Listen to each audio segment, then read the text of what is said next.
Setiap kali ujian nasional datang, rasanya kayak lagi ngadepin negara api yang datang menyerang. Rasanya dunia udah mau kiamat dan itu bikin kita belajar mati-matian sampai kepala pusing dan berasap. Tapi emang sebenarnya buat apa sih ujian nasional? Dan apakah ujian nasional benar-benar diperlukan? Intinya, mirip kayak penggaris. Semua jenis ujian itu dibuat untuk mengukur kemampuan seseorang. Jadi UN itu ada biar semua anak Indonesia punya kemampuan yang setara. Tapi, apakah semua murid harus diukur pakai penggaris yang sama?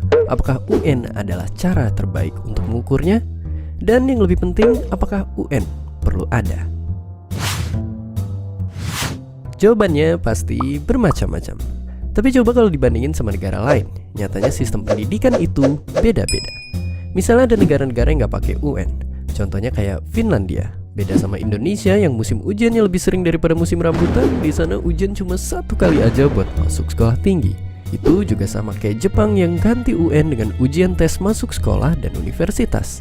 Atau kayak Jerman yang ngebagi jenjang SMP jadi 5 jenis sekolah biar muridnya bisa belajar sesuai minat dan kemampuannya. Dan tentu aja ngilangin sistem UN ini. Tapi ada nggak sih negara yang UN-nya sama kayak kita? Jawabannya ada. Misalnya kayak Tiongkok yang jadi penggagas sistem UN, atau kayak Singapura yang dengan dukungan kualitas guru jempolan dan akhirnya bisa dapat ranking nomor 1 di bidang sains membaca dan matematika. Meski sama-sama ngadain UN, nyatanya kondisinya beda banget sama Indonesia yang bahkan skornya lebih rendah daripada negara tetangga. Lalu barangkali ada yang salah sama ujian nasional atau bahkan pendidikan kita. Tapi apa masalahnya?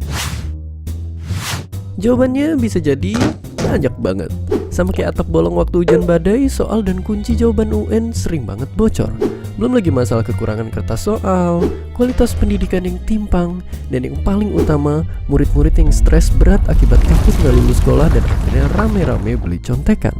Itu pun belum dihitung sama masalah lain seperti akses pendidikan yang sulit, perbandingan guru murid yang rendah, kualitas pengajar yang belum merata, kurikulum yang berubah-ubah, sampai infrastruktur sarana belajar yang masih belum memadai.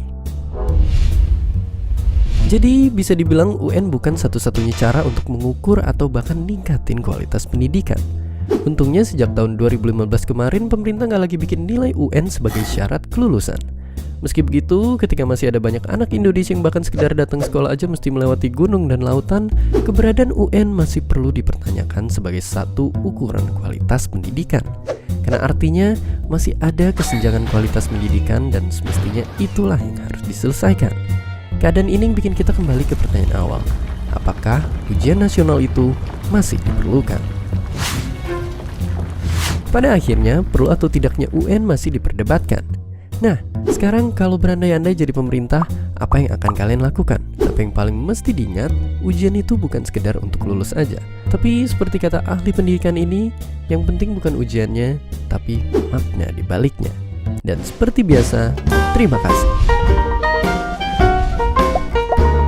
Hi, thanks for stopping by our video. Don't forget to comment.